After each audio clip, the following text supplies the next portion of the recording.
आज कौशल्या देवी अपने इकलौते बेटे के लिए लड़की देखने शर्मा निवास जाती हैं, जहां लड़की वाले पहले स्नैक्स से उनका स्वागत करते हैं, जिसके बाद देखने दिखाने की रस्म होती है।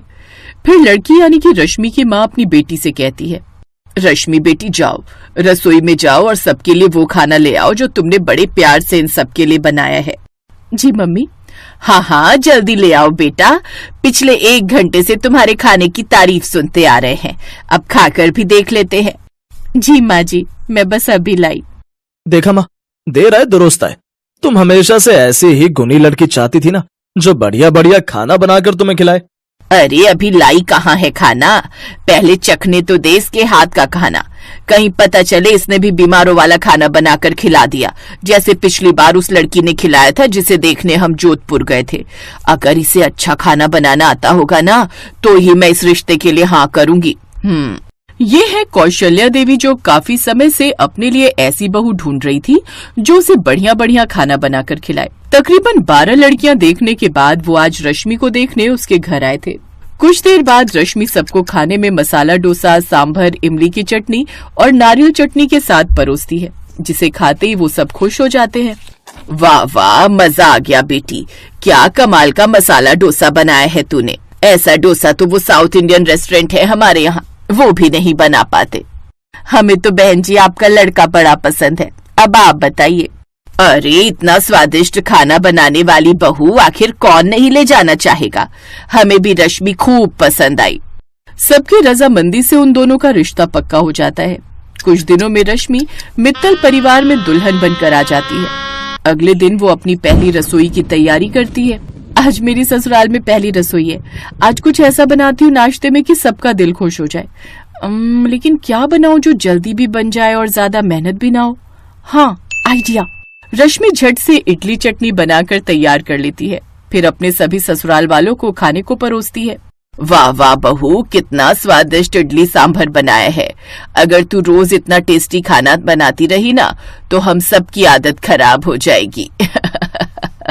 तो क्या हुआ माँ जी, मैं कौन सा कहीं भागे जा रही हूँ, मैं तो यही हूँ। अब से मैं आप सबको ऐसी लजीज लजीज चीजें बनाकर खिलाया करूंगी। इडली तो सच में बहुत ही मुलायम बनी है, मजा आ गया खाकर। ये ले बहू तेरी पहली रसोई का शगुन, पूरे 2100 रुपए। अरे भाग्यवान, तुम ये क्या इडली बनवाने में लगी हो, तुम भी तो नई बहू को शगुन दो। हाँ हाँ ये ले बहू, ये तेरे लिए सोने की अंगूठी। सच में मजा ही आ गया। चलो इसी खुशी में मैं आज तुम्हें कहीं बाहर घुमाने ले चलता हूँ। लेकिन रौनक, अभी तो बहू का पहला ही दिन है। हाँ तो क्या हुआ माँ, और वैसे भी अपने ऑफिस के चक्कर में मैं अभी इसे कहीं हनीमून पर भी लेकर नहीं गया हूँ। ऊपर से कल मेरे ऑफिस में काम का लोड भी काफी बढ़ जाएगा, इसीलिए आज ही इसे घुमा लाता हूँ कहीं। अच्छा ठीक है, जाओ। ठीक है, फिर मैं जल्दी से तैयार होकर आती हूँ। और माँ जी, आपके और बाबूजी के लिए ये इडली बच जाएगी, तो इन्हें दिन में खा लेना। रश्मि और रौनक फिल्म देखने चले जाते हैं। उधर फोन पर कौशल्या अपनी बहन से नई बहू की तारीफ कर रही थी, जिसके बाद उसकी बहन सुमित्रा कहती है, अरे तुम्हें क्या पता जीजी, ये सब बहुएं ना एक जैसी होती हैं। पहले इडली, फिर डोसा, फिर घी वाली रोटी और आखिर में तो सिर्फ सूखी रोटी। लेकिन मेरी बहू ऐसा नहीं करेगी, देख लेना। ये कहकर कौशल्या फोन रख देती है, लेकिन अपनी बहन की ये बात सुनकर उसके मन में कुछ डर बैठ जाता है।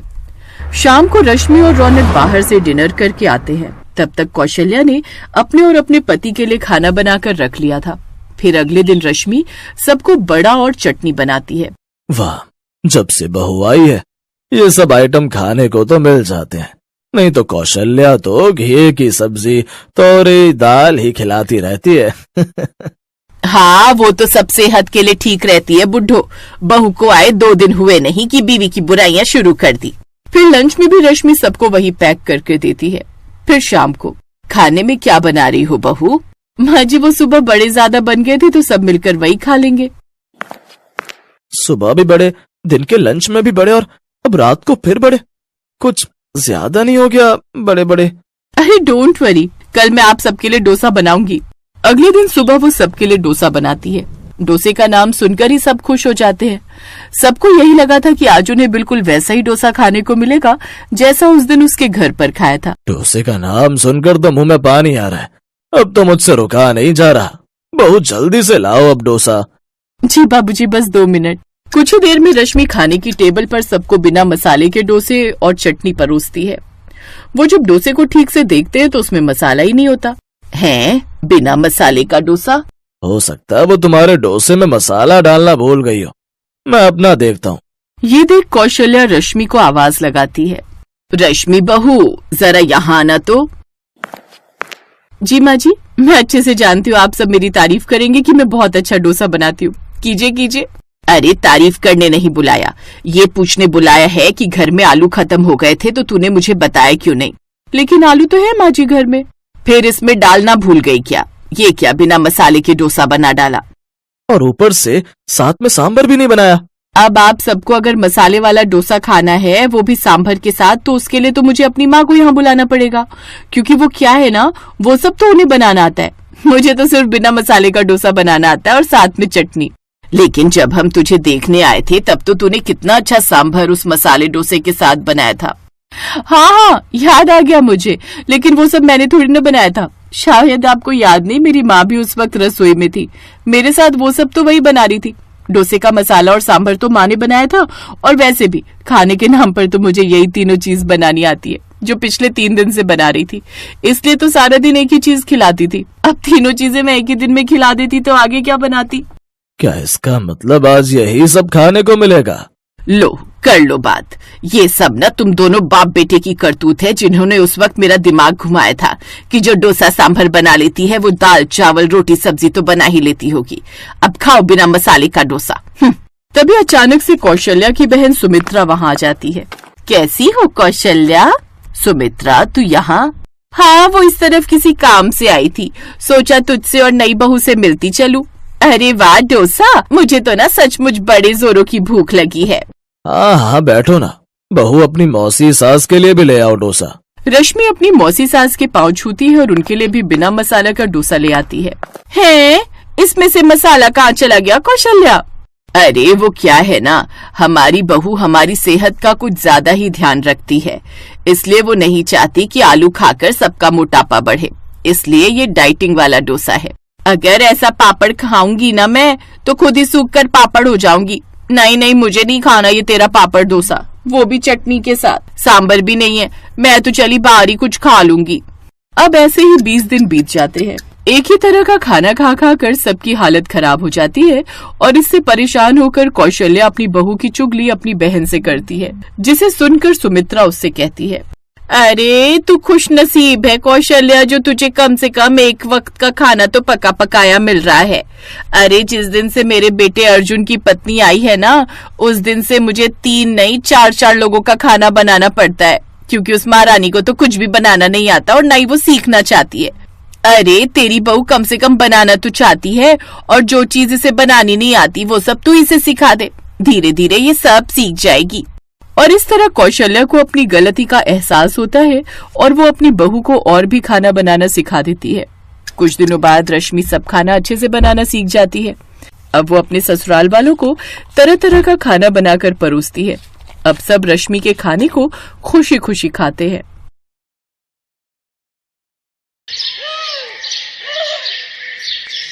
मध्य प्रदेश के इंदौर में चांदनी अपने माता पिता के साथ रहती थी।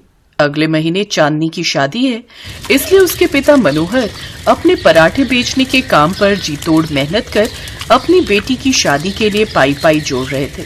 मनोहर ने चांदनी की शादी दिल्ली के विष्णु से तय कर दी थी। देखते ही देखते शादी वाला दिन भी आ जाता है और गरीब माता पिता नम आंखों से अपनी बेटी की विदाई करते हैं। शादी कर चांदनी दिल्ली आ जाती है। शादी की सारी रस्मों के बाद अगले दिन चांदनी अपनी पहली रसोई में हलवा और नाश्ते में मैगी पराठा बनाती है। अरे वाह, हलवा तो अच्छा बना है, लेकिन उससे भी स्वादिष्ट ये पराठा मैगी बनी है।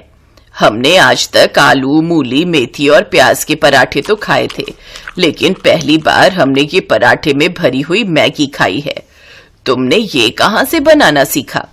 माँ जी वो क्या है ना, बाबा पराठे बनाकर बेचते थे और जब कभी मेरा मन मैगी खाने का होता तो बाबा पराठे के अंदर ही मैगी भरकर मुझे खाने को देते थे। अच्छा बहू, ये ले तेरी पहली रसोई में मेरी तरफ से ये चांदी के बिछिए। माफ करना, इसके अलावा मेरे पास और कुछ नहीं है। कोई बात नहीं माँ जी, आपने इतने प्यार से दिया है, मेरे लिए यही काफी है। इतने लाजवाब पराठे खाने के बाद तो मजा ही आ गया। अच्छा चांदनी, मैं कपड़े बदल लेता हूँ, क्या तुम तब तक मेरा ऑटो साफ कर दोगी? मुझे देर हो रही है। जी ठीक है, आप तैयार हो जाइए, मैं अभी साफ कर देती हूँ। चांदनी उसका ऑटो साफ कर देती है, फिर विष्णु के लिए टिफिन पैक करके भी ले आती है। इतने में विष्णु तैयार होकर आ जाता है और अपना टिफिन लेकर ऑटो चलाकर ऑटो स्टैंड पर चला जाता है। आइए आइए, करावल नगर, शिव विहार, आनंद विहार, आइए आइए। भाई साहब, आनंद विहार चलोगे क्या है? और भाड़ा कितना लगेगा? जी 100 रुपए। ठीक है, चलो। विष्णु सवारी को ऑटो में बिठाकर उसकी मंजिल तक छोड़ देता है। ऐसे ही वो सारा दिन सवारी ढोने का काम करता और शाम को समय से घर लौट आता। ऐसे ही समय बीतता है। चांदनी अपने छोटे ससुराल में बहुत खुश थी, लेकिन थोड़ी बारिश हो जाने की वजह से दिल्ली की सड़कें बेहद खराब और पानी से भरी थी। एक रोज विष्णु जब उन गड्ढों से बचकर निकल रहा था, तभी उसका रिक्शा पलटकर गिर जाता है और विष्णु को चोटें आ जाती हैं। ये खबर मिलते ही दोनों सास बहू जल्दी से अस्पताल पहुंचती है। हाय हाय, ये मेरे बेटे को क्या हो गया? देखिए, हिम्मत रखिए, इन्हें थोड़ी चोटें आई हैं और एक हाथ की हड्डी टूट गई है, जिसे ठीक होने में कम से कम 5 महीने लगेंगे। फिर वो अपने आप जुड़ जाएगी। लेकिन हाँ, ध्यान रहे, ये उस हाथ से कोई भी काम ना करें। जी डॉक्टर साहब, मैं ध्यान रखूंगी। 2 दिन बाद डॉक्टर उसे अस्पताल से घर भेज देता है, लेकिन अब घर पर रहने के कारण उनकी आमदनी बंद हो जाती है, जिससे कुछ दिन तक तो बचत से घर खर्च चलना शुरू हो जाता है, लेकिन धीरे धीरे उनकी आमदनी बंद होने लगती है। अब बस भी करो माँ, जब देखो तब रोती रहती हो। अपने बच्चे को इस हालत में देख एक माँ के दिल पर क्या बीतती है, ये बात एक माँ ही जानती है। लेकिन अब तू अगले 6 महीने तक बिल्कुल काम नहीं करेगा, समझा? माँ, फिर घर का खर्च कैसे चलेगा? उसकी चिंता आप मत कीजिए।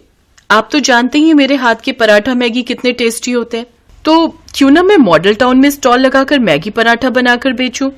बात तो तेरी सही है बहू, वैसे भी दिल्ली वालों को तो बस खाने का शौक है, और उसमें कुछ अलग तरह का खाना मिल जाए तो सोने पर सुहागा। मुझे लगता है तेरा ये पराठा मैगी स्टॉल काम कर जाएगा। अगले दिन से ही बचत के कुछ पैसों से चांदनी मैगी के ढेर सारे पैकेट ले आती है, साथ ही जरूरत का और सामान भी ले आती है। वो अपने बाबा के साथ अक्सर ठेले पर जाती थी, इसलिए वो अच्छे से जानती थी कि क्या कैसे बेचना है। वो अगले दिन से ही अपना स्टॉल मॉडल टाउन में लगा लेती है। तभी मैगी देखकर उसके पास कुछ यंग लड़के लड़कियां आते हैं। अरे वाह यार, मैगी बहुत दिन हो गए खाए। चलो फ्रेंड्स, आज साथ में मैगी पार्टी करते हैं। हाँ चलो। वो सब उससे मैगी बनाने को कहते हैं। जी माफ कीजिए, लेकिन मैं मैगी नहीं बेचती, यहाँ सिर्फ मैगी पराठा मिलता है? भला वो क्या होता है? खैर छोड़ो, भूख तो जोरों की लगी है, तुम्हारे पास जो भी है दे दो। वैसे है कितने का ये तुम्हारा पराठा मैगी? जी सिर्फ 25 रुपए का एक। ठीक है, फिर 6 लगा दीजिए। चांदनी उन सबको मैगी पराठा बनाकर खिलाती है। वो पराठे के अंदर मैगी भरती है, साथ में उसमें हरा धनिया, मिर्च, नमक भी डालती है, फिर ग्राहकों को खाने को देती है। वो सब जैसे ही उसे अपने मुंह में डालते हैं, उसका स्वाद चख कर वो खुश हो जाते हैं। वाह यार, ये तो बड़ा ही टेस्टी है। मैगी आज तक हमने मटर और वेजिटेबल्स के साथ तो बहुत खाई, लेकिन पराठे में भरकर हमने पहली बार खाई। लेकिन सचमुच क्या स्वाद है यार इसमें। हाँ, अब तो हम हमेशा ये मैगी पराठा ही खाएंगे। कुछ ही दिनों में उसके स्टॉल पर लोगों की भीड़ लगना शुरू हो जाती है और उसके मैगी पराठे की खुशबू से लोग उसकी ओर खींचे चले आते हैं। कुछ ग्राहक उसके वीडियोस बनाकर सोशल मीडिया पर भी डाल देते हैं, जिससे उसकी कमाई और कई गुना बढ़ जाती है। अब तो उसके पास ग्राहकों के साथ साथ जोमेटो और स्विगी से भी ऑर्डर आने लगते हैं, और अब वो पूरे देश भर में दिल्ली वाली बहू का मैगी पराठा स्टॉल से फेमस हो जाती है। ऐसे ही 6 महीने बीत जाते हैं और अब विष्णु भी पूरी तरह ठीक हो जाता है। अब वो भी अपनी पत्नी के साथ मिलकर पराठा मैगी बेचता है। इस 1 साल में उनकी किस्मत पूरी तरह बदल जाती है और वो फर्श से अर्श तक आ जाते हैं। अब वो अपनी और भी ब्रांचें खोल लेते हैं, जिससे वो दिन दुगनी रात चौगुनी तरक्की करते हैं।